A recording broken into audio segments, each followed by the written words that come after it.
Now, I know some of you have seen the title and have immediately gone, Faye, what is going on? Why are we talking about Ibn Taymiyyah? Ibn Taymiyyah that is venerated by so many people that you just simply do not agree with. Why are we going to talk about Ibn Taymiyyah? Faye, you said you wanted to move away from talking about religion and controversial stuff, and what is happening, Faye? What are you having a mental breakdown? Are you okay? Do you need a snack? Like, what is happening? Here's the thing. Here's the thing. I'm fine. I'm absolutely fine. I have been in talks with certain persons lately, and I discovered something about Ibn Taymiyyah that I hadn't previously known, and I would like to talk about it. And specifically, this is about one opinion that he had that I think most traditionalist Muslim scholars would consider heresy. But Ibn Taymiyyah, being a respected figure, like as respected as he is, I think it's really, really surprising. And Ibn Taymiyyah was a figure that when I was a practicing Muslim, I used to venerate a lot and I had a lot of respect for. And after learning about this, I have found that I still retain some of that respect. And that's what I want to talk about. For those of you who may not know, Blasphemy Day is on the 30th of September, and there will be an official posting from me and other people in the ex-Muslim community on that day. But for here and now, to the lead up to Blasphemy Day, I would just like to talk about blasphemy. And that's how we're going to start this video. In 11 plus countries, people are subject to being imprisoned, ostracized, abused, and even killed for blasphemy. If not by law, then even by the mob. Here in the UK, it is still looked down on as something base to blaspheme against specifically Islam for some reason. And I want to stand in solidarity with those who are unable to speak and think for themselves in those 11 plus countries where they would be just awfully tortured. Pakistan's current blasphemy law, even causes Ahmadis who are Muslims to be subjugated under it if they call themselves Muslims, because the Pakistani government does not recognize them as Muslims. Try to make it make sense. Iran's apostasy laws and just general human rights violations are appalling. Sohail Arabi, who was, as of now, 8 years ago, imprisoned for talking about the Prophet Muhammad in a critical way in an anonymous Facebook post. He has been on and off death row and is still languishing in prison to this day. There are several people across the world who are facing punishment under these ridiculous laws, and it is our duty and our right to blaspheme and show these people and these countries that hold these ridiculous laws that we are going to say what we have to say about what they think.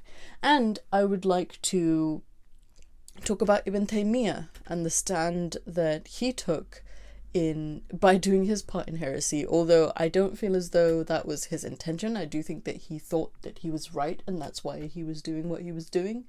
But I would like to talk about him today. So if you're here for that, please do feel free to join me while you watch this footage of me drawing, because I really don't feel like being on camera today. And I might do quite a few videos of me just drawing because, it's fun.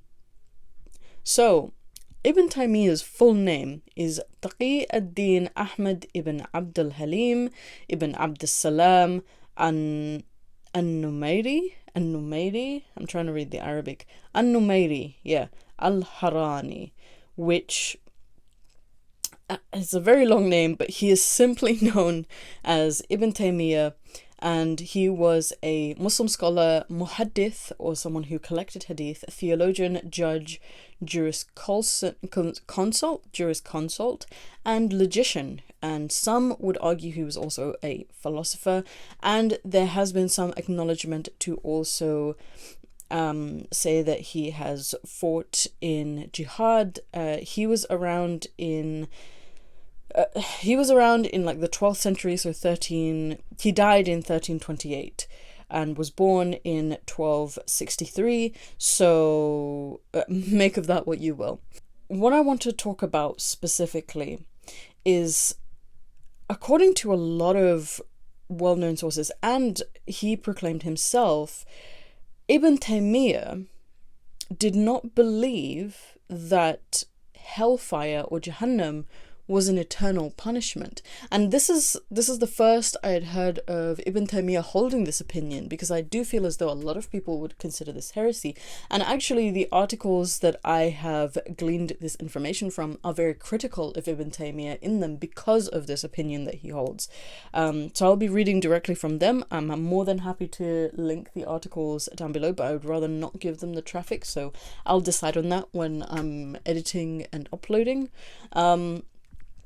So,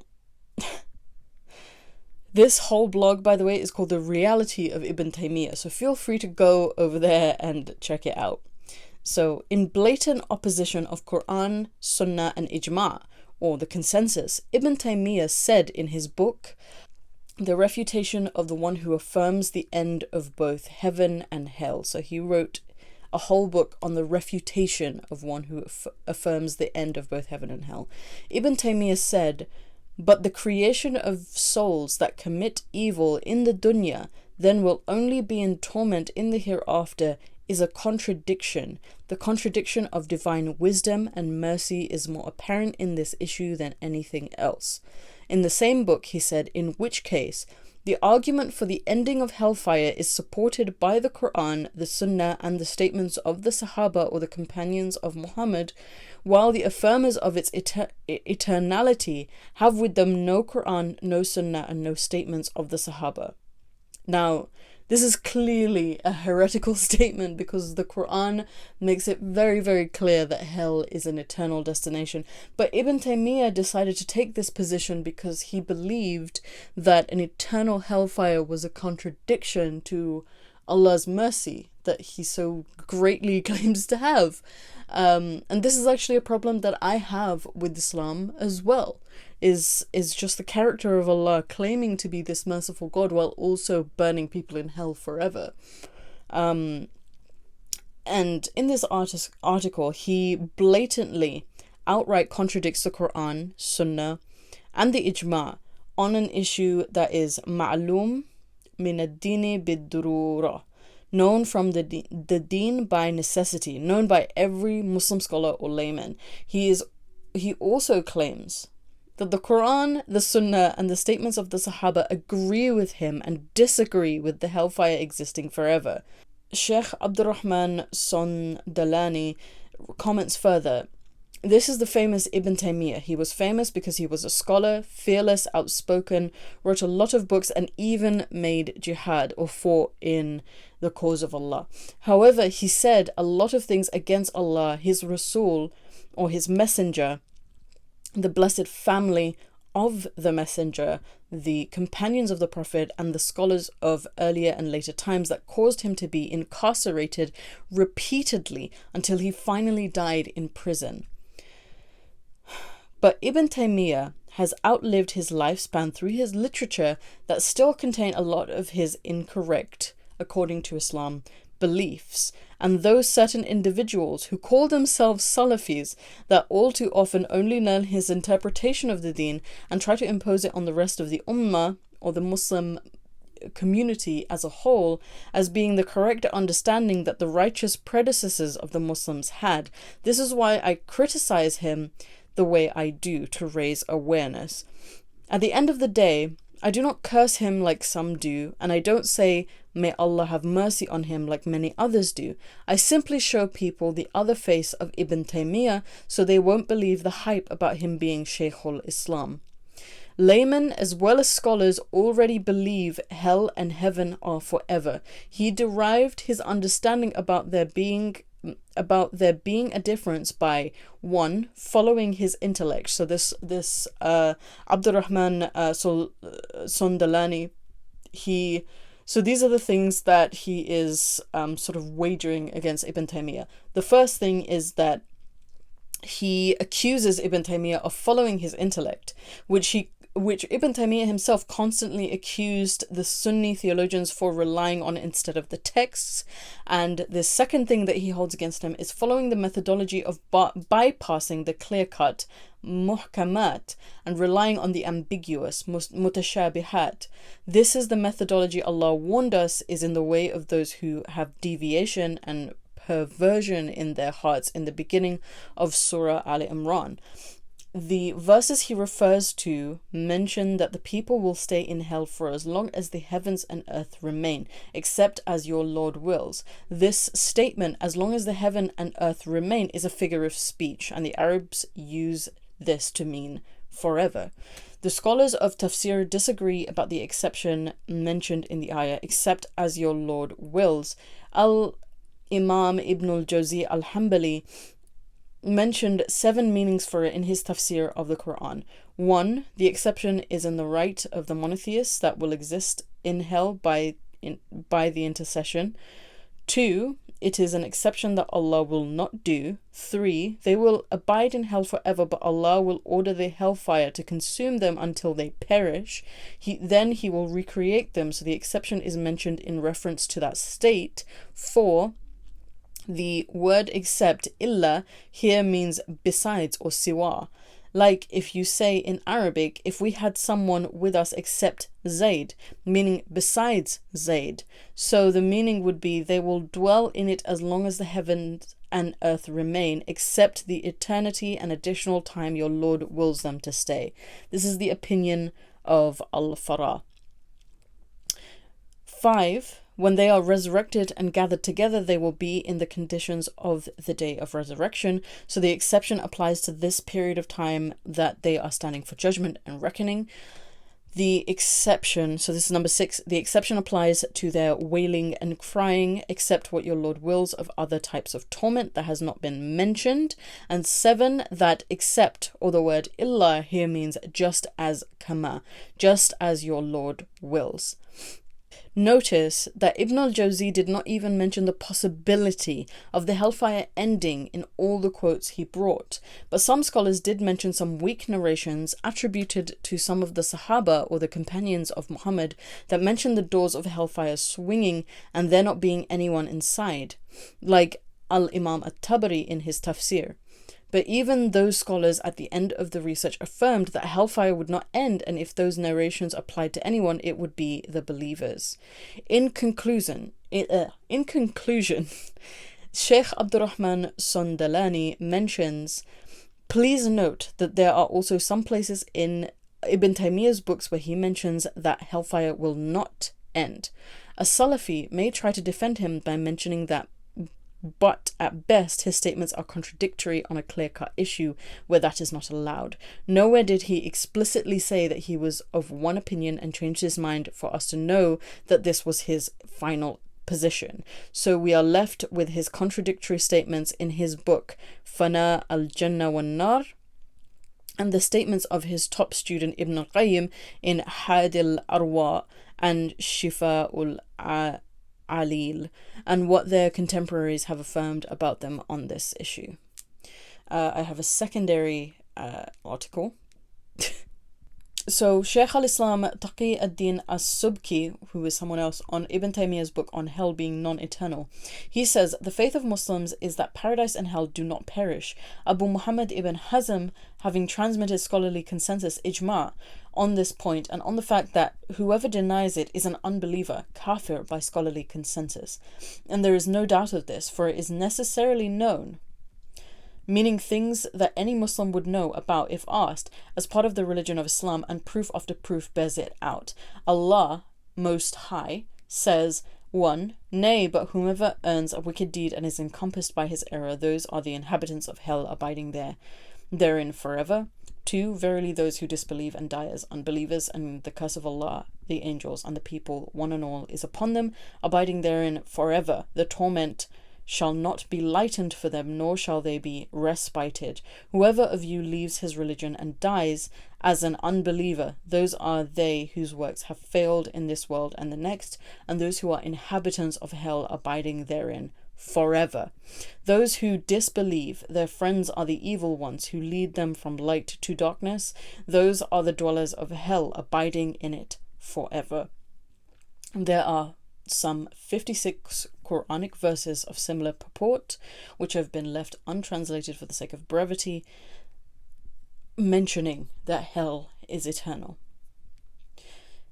These verses mean the same thing, and a fact that eliminates the possibility of explaining them away figuratively and necessitates complete conviction of them, just as the verse proving bodily resurrection because of their great numbers eliminate any possibility of explaining them away figuratively. There are also hadith or sayings of Muhammad that state that hell is eternal, and these are authentic hadith. 1. Whoever kills himself with a knife will abide in the fire of hell, perpetually stabbing his belly with it, undying therein forever. And whoever hurls himself from a mountain and kills himself shall abide in the fire of hell, perpetually falling to his death, undying therein forever. 2. As for the inhabitants of hell, who are its people, they shall be undying therein, unliving. 3. When the people of paradise go to paradise and the people of hell go to hell, death shall be brought forward, placed between paradise and hell, and slaughtered, and a crier shall be heard, O people of paradise, there is no death. O people of hell, there is no death. So, to make it crystal clear, hell is unequivocally, by Quranic and by the standard of the words of the Prophet, eternal. However, Ibn Taymiyyah was of the opinion that hellfire, as we mentioned in the beginning of this video, could not be eternal because it contradicts the mercy of Allah. Now, for those of you who may be unaware, there are 5 pillars of Islam, and those are actions that you have to take, every Muslim has to take if they are well and able, and that is Shahada, or the declaration of faith, Salah, or the prayer, Zakat, or the obligatory charity or almsgiving, Sawm, or fasting in the month of Ramadan, and 5th is Hajj, or pilgrimage to Makkah. But alongside that, there are also 6 articles of faith, and these are things that Muslims have to believe unequivocally in order to be considered Muslims. Now, I'm not going to sit here and takfir or declare anybody a non-Muslim. It's really not my place as an apostate. But the 6 things that you have to believe in as a Muslim, in regards to the articles of faith, is Allah being the one true God in Tawheed, Allah, His angels, His books that He sent down, His messengers and prophets, the last day, and that includes hellfire and paradise being eternal, and the last and final thing is qadr, or predestination. Ibn Taymiyyah has clearly found one of these articles in himself lacking when he so forthrightly disputes the eternity of hell, when it's made so plain and so clear in not just in the sayings of the Prophet, but in the word of God, in the Quran.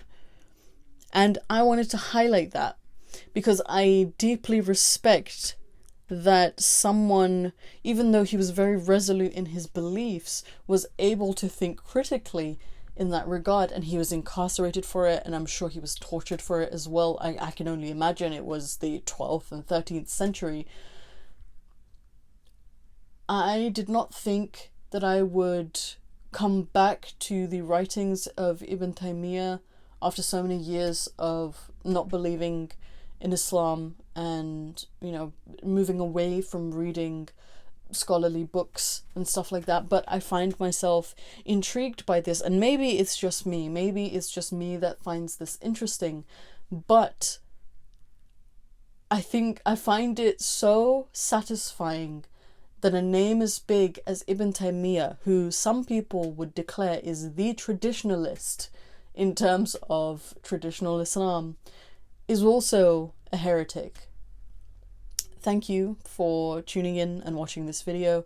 I hope you've had a good time. I hope it was an insightful conversation. I hope you learned something new today. And if you liked this video, please do remember to leave a like, share this video, leave a comment, and subscribe. If you have not subscribed, I would like to hit 5,000 subscribers by the end of the year. A little ambitious, I know, but it's something that I'm aiming for. If you would like to support me in a more monetary way, my PayPal, Patreon, and my Amazon wishlist are in the description down below. Obviously, there is no obligation to do any of that, but it would make my day, so please do consider it. And yeah, thank you for tuning in, and I will see you in the next video. Hopefully that video I will physically be in, and it won't just be a pre-recorded video of me drawing something. So yeah, thank you for coming along, and I will see you then. Goodbye.